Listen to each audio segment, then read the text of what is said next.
dapat guna iti belt. And ano nga klase iti belt? Whether that is a belt nga para di school, dagiti attire tayo.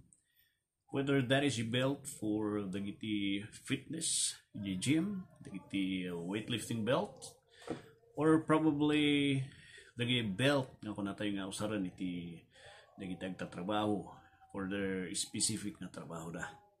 Tapno maprotektaran ti sikat da, and ada amin nagigamit na dyan, nakakarga, kat napatiguna, dita ko natin yung belt.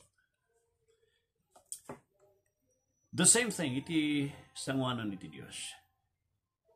Iti gubat, iti Kristiyano, ada dagiti armas nga ito iti Diyos. And one of the armor nga ito iti Diyos kada tayo, nga masapul, nga kanayon nga na usaran tayo, ikawis tayo, katijay belt of truth.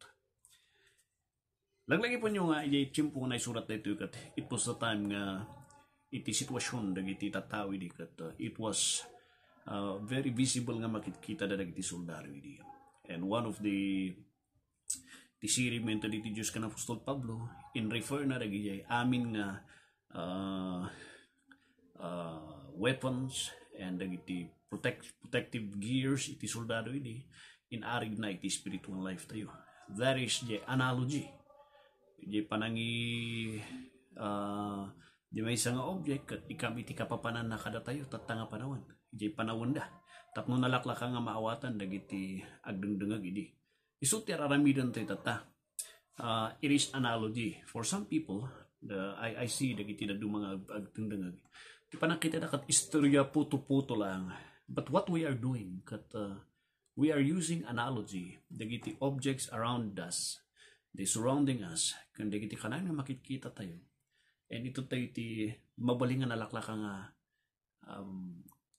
tapno malalaka maawatan tayo, makita tayo iti scripture nga usaran tayo di object nga di tapno maidanon di bersikulo nga di nga easy nga maawatan dagiti simple ordinary people.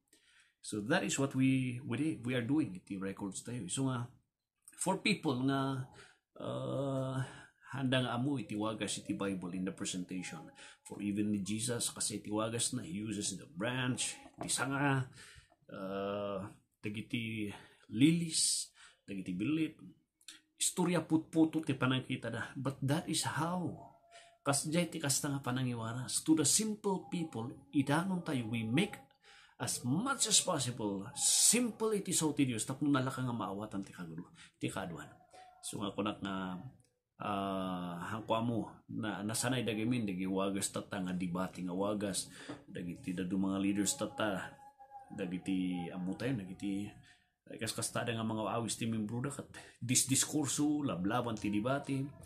But ay no kita tayo ti wagas ni Kristo ti kaduan nga kasta nga nang inanon ti mensahe na kat it is by using analogy. And here is the first weapon nga masapul nga kanayon nga ada kada tayo when we go to war with the devil. The first nga na-mention nito after checking the stance mo, now make sure nga bagkat mo di barikas mo. Dagiti soldado idi isuti mang tatanggal di armor da, the upper weapons dagiti protection da matlang ken dagiti lower matlang. Ito nga nang iurnos tapno haan nga kote-kote nga in the act iti fighting kon wrestling. They could move well and to protect the tisikat da kan likod da, and some tools nga nakakabit iti nakakarga whether dadi takat soldado, espada or anyaman dita nakabitin nakakarga di side, not only to protect the whole armor, but that is where we found some of the tools nga nakakarga ijay nga it is used for battle. Tata dati kuna tayo nga belt kada tayo nga Kristiyano is not a literal, that is a picture iti truth, the belt of truth, referring iti scripture, referring iti sa ti Apo. Haan nyo nga liliwayan, make sure iti sa ti Apo kat talaga nga babaklayan nyo, make sure nga you understand iti sa ti Diyos, make sure nga iti truth agbiag-biag kayo iti sa ti Diyos, the doctrines, the teachings, make sure that you study deeply iti sa ti Apo For that is, isu iti mangtenggal iti dadu mga tools tapno may apply. For some people, they do not care iti sao ti Diyos. Dahiti dadu mga church, more da iti worship, as long nga nagsangit-sangit kan, that's it.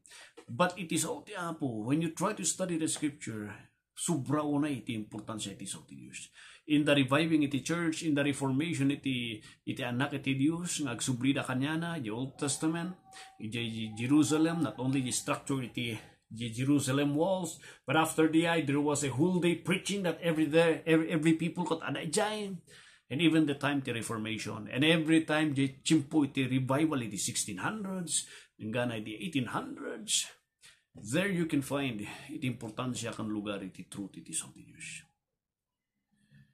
Dati ti may sanga ko na ni Billy Graham. No adalang ti may sanga kahit ko nga maadal kan may sanga naadal ko iti panagbiag nga inikakpay ti adong atensyon. Di pa nag-study iti sa Diyos. He was a good, he fully understand the gospel.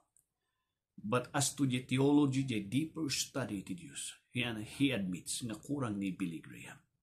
And that is what is missing, admitaran ng how he wish iti younger days na he spent also more time ti panaganan. The truth. Makita tayo ti biyag ni Billy Graham di mayat, then later on there is a compromise with the religious cultic groups nga nakimay-may sa isuna iti trabaho already may dito Pilipinas, di banda ti Visayas kat agkas kasabay isuna namjelikuran na kat dagi religious cultic groups iti iti Pilipinas nga backing him up. There is a compromise. So rinibiyok ni Martin Lloyd Jones isuna. Aday ba kada kayo? Don't you go there in a war. Ngahan mo nga muti sa uti Apo. Kung na tinaduma, di ba importante oray John 3:16 na mabalan hindi ay. Aday ba kada kayo? Strive to be the best in the area of truth. We study the truth, it is all to Diyos. And when it comes to the truth, there is a right way of studying the truth. We go to the context. We go to the history. We go to the original words. We go to the purpose no apeng nga naisulat di libro nga diay, di theme, di book nga diay, di letter nga diay. Hana nga, may tanong, ada di salusot, then question, verse, anya nga iti background na diay. Kasat no nga connected di verse nga diay, iti salusot. Masapul, amu, di background.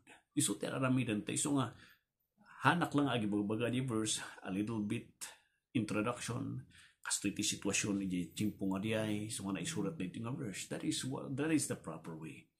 And yet, iti araramidan iti daduma tatanga tao, mabilbilim mo ti daduma, ano ang tanong? Nagtanong kat, verse nga dagos, nung nakita nyo out of context. Haan nga mabalin diay. Di daduma mo't impress na impress, kapus ta memorize na kaslaus to, but the context is wrong. Hangay so intention na why that verse was written. There is a reason why the verse was written. And dahil tati kadagsanan nga amuan. And that takes time. Study. Kung na iti may isang fellowship iti church. Bayan nyo di sabasabaling interpretation tayo. No that interpretation mo okay. No that interpretation mo okay. No that interpretation mo. Parehas mo lang. Basta importante. Han nga na dadayo nga apo Diyos lata. Ada ti kanya-kanya ting interpretation, aday ba kada kayo? When the Bible was written by the Holy Spirit, nga inusar na dagiti writers na, there is only one reason why those verses was written. And di ay ti trabaho iti mangas kasaba to discover that one reason han nga di thousands or 100 reasons nga di ay. May salang tirason apa nga naisulat di ay. And that is the hardest thing to do. Ti may sang mangas kasaba. We go to the context, we go to the verse, we go to the original, to the Greek word, han nga Webster. We go to the culture before, we study the culture, we see the nangyari the purpose na dito, the mangyari dito nga book, kasla dito Ephesians, why was this written? We go jaya. Tapno accurate nga maala tayo.